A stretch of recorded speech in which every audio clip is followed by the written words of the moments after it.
또 새 노래로 우리 주님을 찬양하는 귀한 성도님들 되시기를 바랍니다. 네, 오늘 우리가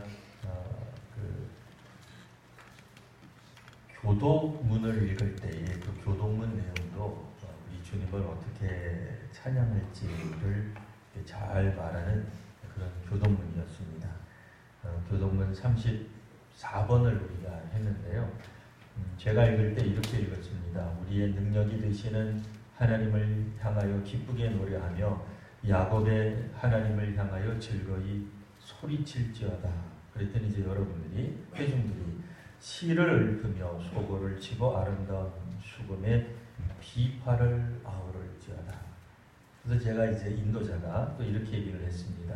초하루와 보름과 우리의 명절에 나팔을 불지어다.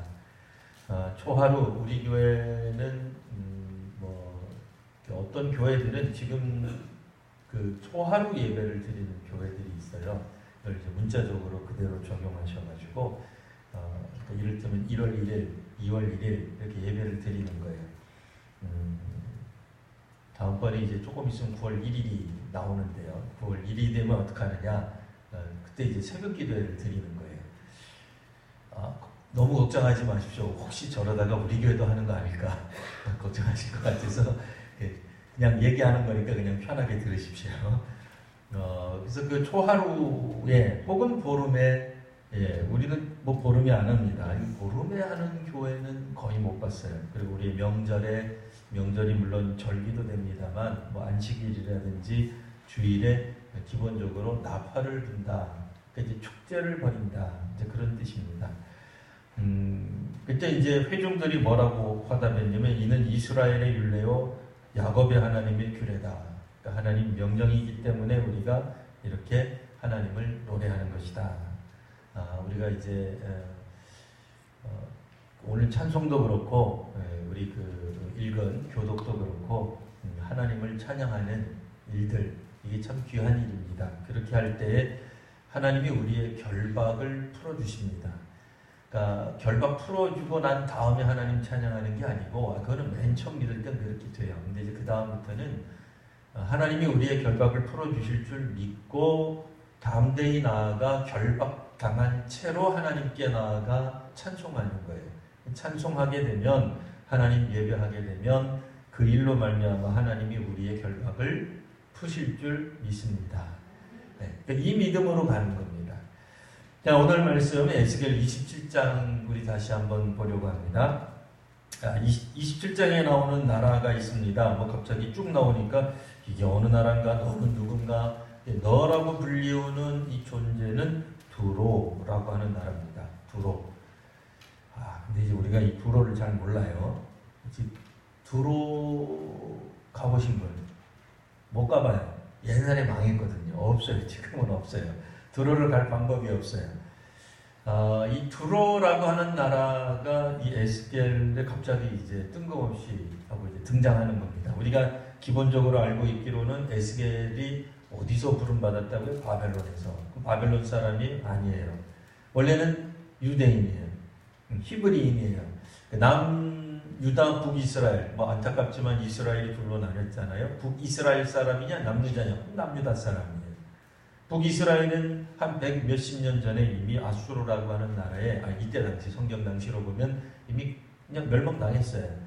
그나마 남유다만 살아남았는데 존재하고 있는데 주전 587년에 망하기 전에 10년 전에 주전 597년에 바벨론의 느부갓네살 왕이 공격을 했다 그랬죠. 공격을 하면서 그때 당시에 왕과 중요한 인물들을 끌고 갔는데 이제 그들이 이제 소위 말하는 유배 공동체 혹은 포로 공동체 이렇게 저렇게 말하기 힘든 분들은 그냥 바벨론 공동체 이렇게 말한다 그랬습니다.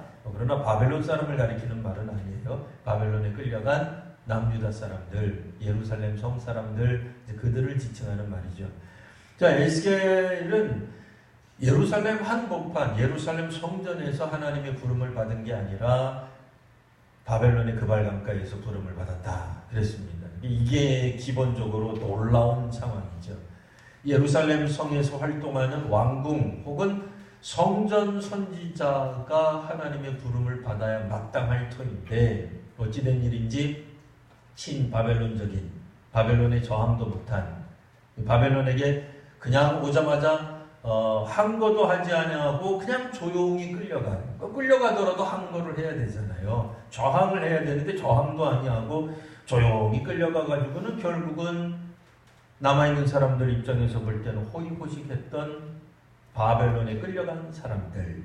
자, 그 에스겔을 통하여서 하나님은 놀랍게도 남유다 예루살렘의 멸망을 끊임없이 계속해서 몇 년째 예언하고 선포한 이야기가 에스겔로 알고 있는데 갑자기 에스겔서에서 예루살렘 멸망에 대한 선포가 중단되고 우리가 이제 성경 읽다가 보면은 25장부터 암몬 족속 나오고 그 다음에는 27장에도 두로가 나옵니다. 이상한 거죠. 26장에서도 두로가 나오는데 두로라고 하는 나라가 왜 갑자기 나오느냐는 일단 접어두고 어쨌든 오늘 본문에 나오는 멸망할 너는 두로라고 하는 나라입니다. 자, 수천 년 전에 이 두로라고 하는 나라의 성격을 한마디로 요약하는 게 사실은 썩 적절한 건 아닙니다만 그래도 한마디로 요약하면 해상무역국가예요. 해상무역국가. 이 나라가 기본적으로 섬나라였어요. 섬나라였는데 군사력으로는 강대국이 아니었습니다. 만일 군사력으로 강대국이었다면 아수르나 바벨론처럼 당시 지역을 그냥 천하통일해야 되잖아요. 근데 천하통일하지는 못했어요. 두로는 그 자신들이 가지고 있는 기술력 혹은 친화력 혹은 무역 같은 것들을 통해서 당시의 해상무역의 중심국가로 부상하게 됩니다. 그러니까 무역을 통해서 이제 부강한 그런 나라가 된 거예요. 선진국이 된 거예요. 부유한 나라가 된 거예요. 오늘 우리식으로 말하자면 꼭 그런 건 아닙니다만 우리 동양권, 동양에 사는 사람들 이해를 돕기 위해서 억지로 성경에 있는 거를 이렇게 꽤 맞춘 거예요. 맞추면 글쎄요, 이 동양에서 섬나라인데 세계 경제 대국, 일본쯤 떠올릴 수 있는 거죠. 물론 이제 일본이 한때 이제 무력으로 침공한 적도 있긴 합니다만 그래도 우리나라나 조금 침공했지. 일본이 아시아를 제패하고 그 2차 세계대전 때 말고요. 별로 없어요. 그러니까 비슷한 거예요. 그러니까 이 두로라고 하는 나라는 이 26장서부터 26장, 27장 오늘 이제 이렇게 좀 나오거든요. 25장부터요. 읽다가 보면은 주변에 있는 나라들하고 얼마나 무역을 잘했는지 몰라요. 무역 진짜 잘했어요. 돈을 무지하게 벌었어요. 잘 벌었어요. 근데 여러분 이 돈을 잘 벌려고 그러면 이 주변국들하고 사실 사이가 좋아야 돼요. 기분 좀 나쁘다고 나 너랑 안 놀아 이래버리면 무역을 할 수가 없어요. 그렇잖아요. 당시에 이렇게 물건 주고 물건 값을 이렇게 돈으로 받고 그거를 배를 통해 가지고 해상 무역을 하던 두로. 그러나 군사력은 그렇게까지 볼품 없다 그랬잖아요. 볼품 있진 않았어요. 강하진 않았어요. 그러니까 이 나라가 다른 나라를 점령하면서 무역을 하고 그건 무역이 아니죠. 조공을 받은 거죠. 그게 아니라 무역을 했다는 얘기는 얼마나 이분들이 이 관계술이 좋았는지 주변 나라들이 입에 침이 마르도록 정말 이분들을 정말 칭찬했어요. 그 이야기가 어디 나오느냐 33절 보시면 내 물품을 바다에 실어낼 때에 내가 여러 백성을 풍족하게 하였다. 기본적으로 여러 백성들을 풍족하게 했어요.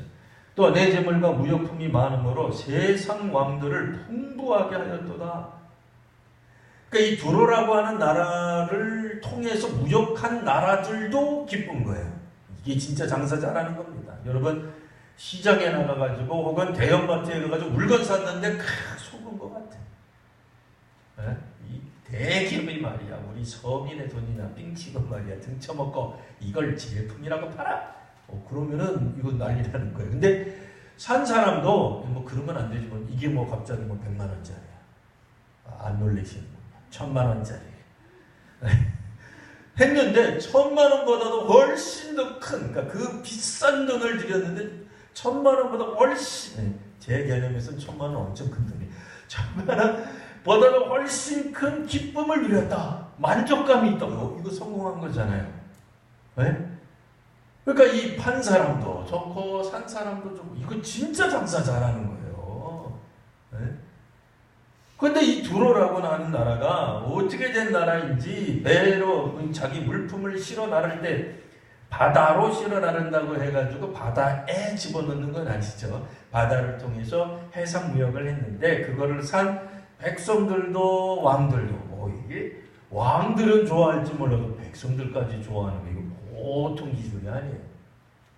그러니까 받은 사람들이 우리식으로 말하면 1+1 같은 기쁨을 누린 거예요. 지난번에 분명히 이게 100원짜리였는데 하나에 100원이었는데 이번에 100원을 샀는데 2개를 주더라도 서민들이 얼마나 기뻐요.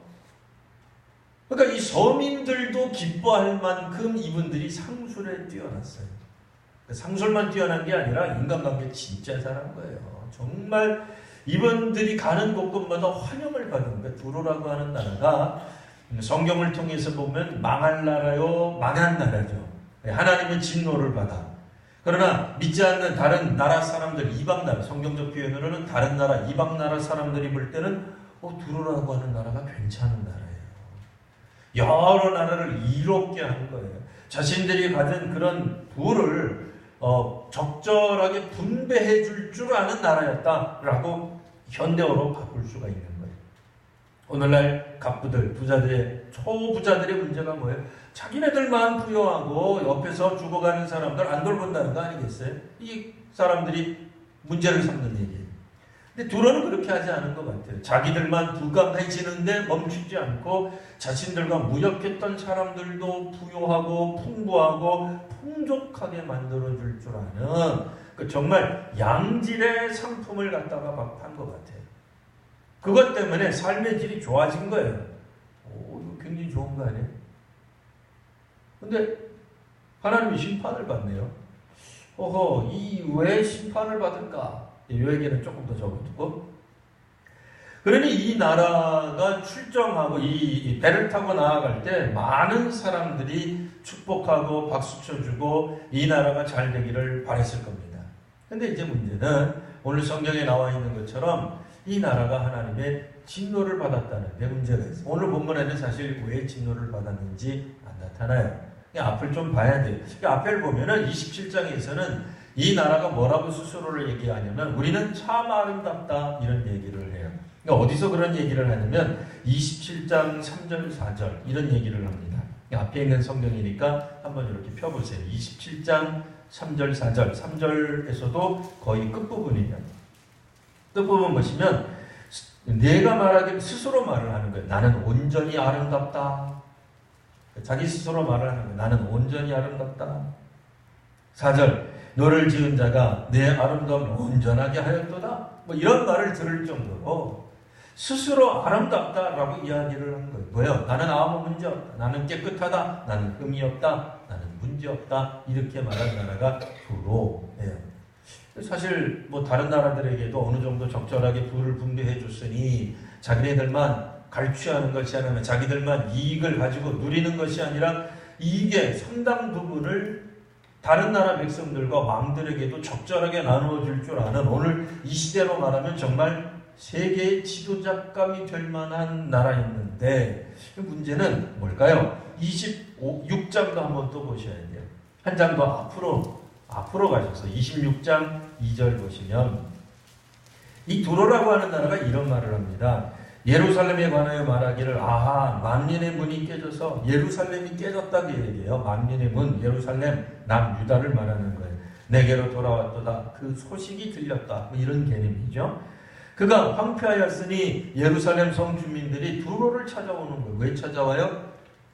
두로랑 사실 예루살렘은 역사적으로 굉장히 친밀했던 사이예요.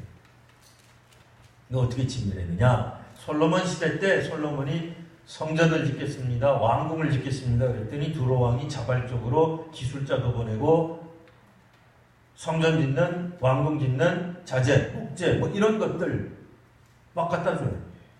심지어는 어떤 두로 왕은 자기 딸을 이스라엘 왕에게 시집 보내요. 이거 얼마나 친밀한 거예요. 물론 이제 그 이스라엘 왕이 아합이에요. 그러니까 두로 왕의 딸은 이제 이세벨입니다. 어쨌든 이스라엘을 영적으로 타락시키기에는 했으나 그분들은 타락시켰다고 생각하지 않을 거예요. 왜냐면 그들 자신이 바알을 숨겼으니까요.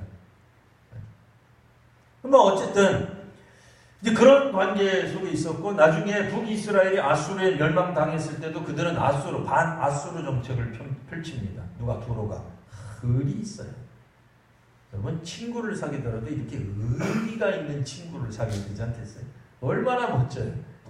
나중에는 아수르도 사라져요. 그래서 바벨론이 최대 강국, 초강대국이 되는데, 당연히 두로가 어쩔 수 없이 이분들에게 뭐 조공은 바치지만 그래도 기계가 있게 남유다와 더불어 손을 잡고 반바벨론 정책을 펴게 됩니다. 그러니까 이 두로가 예루살렘 혹은 뭐 예루살렘 남유다 북이스라엘 나누기 전에서부터 솔로몬 시대 때, 그러니까 다윗 시대 때부터죠. 이 이스라엘하고 얼마나 친밀한 관계가 있었는지 그 우정을 그거를 끝까지 지켜나가는 멋진 나라로 알고 있어요. 그러니 예루살렘이 망했을 때 어떻게 돼요? 망론의 문이 깨져서 내게로 돌아왔다. 그들 중 살아남은 몇몇 사람들이 들어러 와서 자신들의 억울함, 자신들의 고통을 하소연할 수 있을 거예요. 그래서 이 소식을 듣는 거예요. 예루살렘이 바벨론에 의해 망했구나. 이런 소리를 들으면 우리가 흔히 생각하기를 두로 왕이 좀 슬퍼하고 두로 왕이 애곡하고 두로 왕이 뭐 일주일 동안 뭐 장례식 비슷한 걸 좀 치르고 그럴 줄 알았는데 이 26장 2절에 보시면 그가 이렇게 얘기를 합니다. 그가 황폐하였으니 예루살렘이 황폐하였으니 내가 충만함을 얻으리라. 이건 또 뭔 얘기예요? 조금 전까지 분명히 두로와 예루살렘이 관계가 좋았다 그랬는데 알고 봤더니 두로라고 하는 나라는 진짜로 예루살렘을 좋아하고 친구로 삼았던 게 아니었던 것 같아요. 혹은 옛날에는 친구였는지 모르지만 작금에 와서는 입장을 바꾼 것 같아요. 나라가, 옆에 나라가, 친구 나라가, 이웃 나라가 망하자 갑자기 충만함을 얻으리라. 우리가 부족한 부분이 채워지겠구나. 그게 충만이죠. 그냥 에스겔 흐름을 따라서 읽으면 어떻게 되죠? 우리가 부자가 되겠구나. 그런 얘기예요. 옛날에도 우리도 역사적 경험 비슷한 게 있죠. 우리 한국이 남과 북이 나뉘어져가지고 전쟁의 소용돌이에 휩쓸린 적이 있었어요. 그때 옆에 있던 어떤 나라가 우리나라 때문에 돈을 무지하게 벌었다는 얘기가 있어요. 얼마나 기분 나빠요. 하필이면 그 나라도 섬나라에 꼭 두로 같아요. 자, 그런 것들 보면은 이 두로라고 하는 나라가 하나님 나라 백성 공동체가 파괴되는 것을 보고 조롱하였다. 그런 얘기입니다. 자, 그러니 하나님의 심판을 이제 그들이 결코 벗어날 수 없게 되는데, 자, 여하튼 다시 한번 각설하고 이 두로가 오늘 어떻게 멸망하게 되었는지를 잠시 살펴보려고 합니다. 26절 보시면 우리 본문입니다. 27장 26절 한 구절만 한번 같이 한번 읽어볼까요? 27장 26절입니다. 자, 시작. 내 사공이 너를 인도하여 큰 물에 이르게 하며 동풍이 바다 한가운데서 너를 무찔렀도다. 아멘. 자, 내 사공 이렇게 나오는데요. 25장 이후부터 우리가 읽으면 두로의 사공은 누구냐? 그 시대의 최고 엘리트라고 말할 수 있어요. 우리가 생각할 때 사공 그러면 무슨 생각해요? 우리는 이거 하다가 저거 하다가 이것저것 못해서 마치 막장으로 가는 것처럼 꼭 뭐 막장이 꼭 뭐 탐방만 있는 게 아니잖아요. 이거 해도 안 되고 저거 해도 한다니까 그냥 사공이나 하는가 보다. 그렇지 않아요. 이 나라는. 왜요? 해상 무역의 중심 국가예요. 사공을 아무나 하는 게 아니에요. 보통 기술자가 아닌 거예요. 최고의 기술자가 이 배를 이끄는 거예요. 그러니까 사공이 나오고 하는 이유는 이 해상 무역을 했기 때문에 두로호라고 말할 수 있겠죠. 두로호. 두로라고 하는 배가, 두로라고 하는 나라가 이제 해상 무역을 함에 있어서 그 나라의 최고의 지식인들, 엘리트들, 이 사람들이 몽땅 다 자신들의 수출 전선에 투입됩니다. 당연히 그렇겠죠. 왜냐하면 그 나라의 주된 산업이니까요. 주 산업에 제일 명석한 사람들이 몰리는 건 당연한 일입니다. 자, 그러면 이들이 내 사공이 너를 인도하여, 이 배라는 뜻이에요. 그래서 배지만 이제 사실은 두로, 그냥 두로호쯤으로 읽으시면 되겠어요. 배를 인도하여 큰 물에 이르게 하며, 큰 물 뭐예요? 이제 바닷 가운데로 나간 거예요. 이제 해상 무역을 하려고 진수식을 한 거예요. 자, 그런데 동풍이 바다 한가운데서 너를 무찔렀도다. 뭐야? 두로가 갑자기 침몰했다는 얘기예요. 뭐 때문에? 동풍 때문에. 그럼 이제 우리는 이렇게 읽을 수 있어요. 아, 동풍이 굉장한 바람인가 보다. 태풍쯤 되는가 보다. 근데 태풍은 아니에요. 아니, 최고의 기술자들이 두로를 운항했는데 어떻게 이 동풍에, 그럼 동풍이 뭐 아주 강력한 바람이 아니고서야 어떻게 두로가 침몰할까? 이런 생각하죠. 근데 이 동풍은 그냥 일반적으로 부는 바람이에요. 해풍이에요. 평상시에 있는 거예요. 평상시에 부는 바람으로 이 배가 무너졌다는 거예요. 무슨 말이에요? 있을 수 없는 일인 거죠. 불가능한 일인 거죠. 왜 갑자기 무너졌는지조차 모른다는 얘기가 되는 거예요.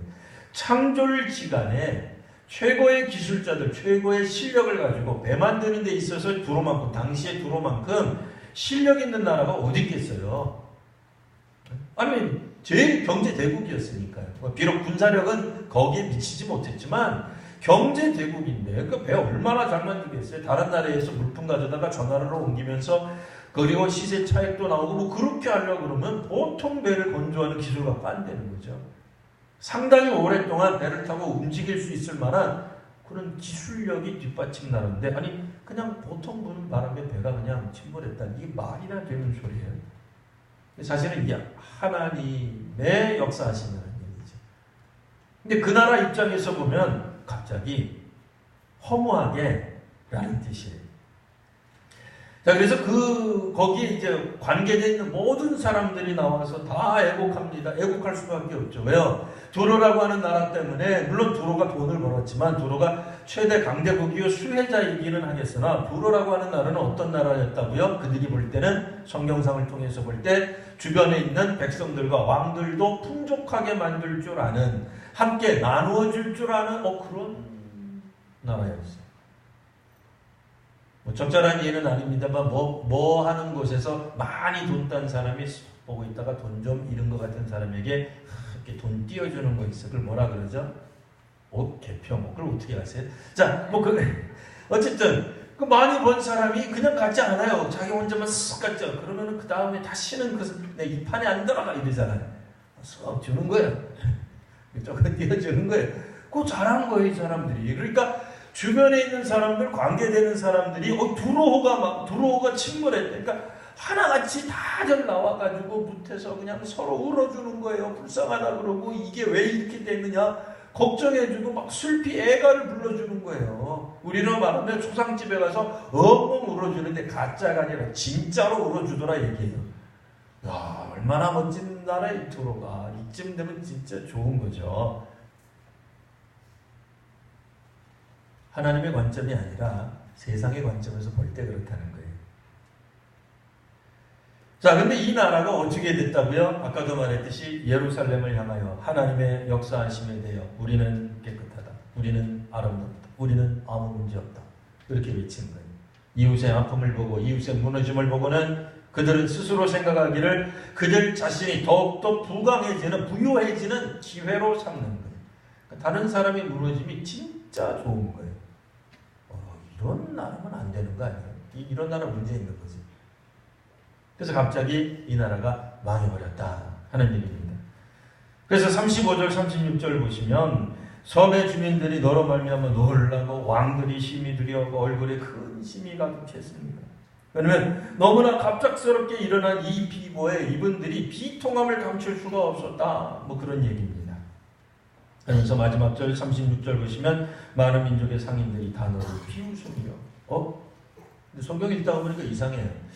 조금 전에 분명히 목사님 분명히 지금 많은 사람들이 그래도 두로를 박수 쳐줬고 두로가 망했을 때는 슬퍼했다 그랬는데 왜 비웃습니까? 이게 뭐 이상하잖아요.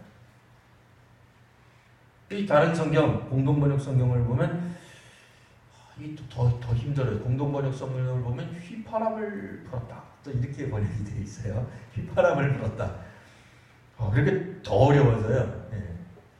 왜냐면 우리가 휘파람 불었다 그러면 우리나라 사람들은 어떻게 해요? 옛날에 좀 정신없는 남자들이 길거리 지나가는 여성들 중에 마음에 드는 여성이 부르면 어떻게 했어요? 휘파람을 불어요. 그걸 말하는 건가? 자기 좀 보라는 건가? 휘파람을 불었다. 이게 비우는 건가? 그런 뜻이 아니고요. 여러분 공동묘지 지나가신 적이 요즘은 뭐 그다지 뭐 공동묘지 이런 개념이 없어요.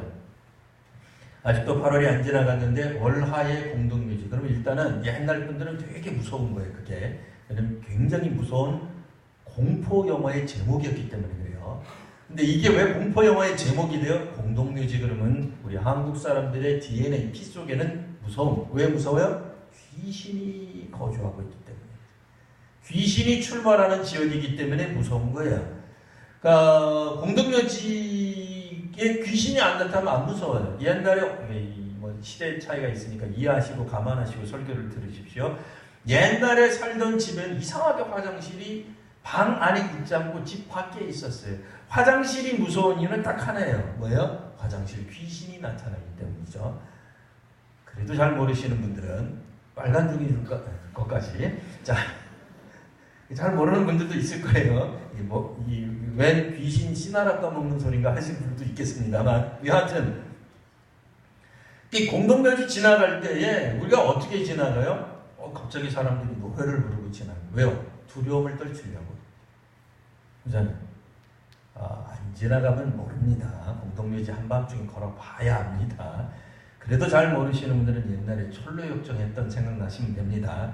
왜 그렇게 산속에서는 구신들이 나타나는지, 예수 믿는 사람들을 가만히 안 내버려 두는지, 우리를 하여금 깜짝깜짝 놀라게 하고 하나님 말씀으로 확 되면은 무찔릴 수 있는지. 그러니까 이 사람들이 막 안 하던 주기도문도 외우고 사도신경도 버벅거리면서 외우고 지나간단 말이에요.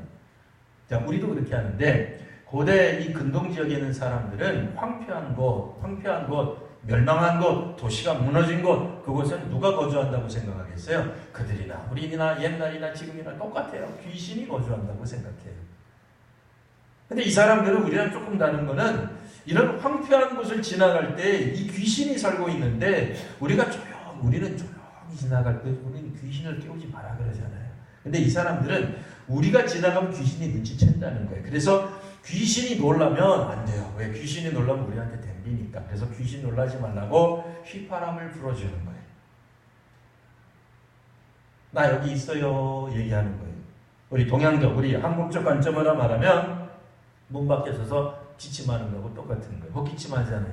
그럼 뭐예요? 나 밖에 서 있다. 들어가도 되냐? 그 뜻이잖아요.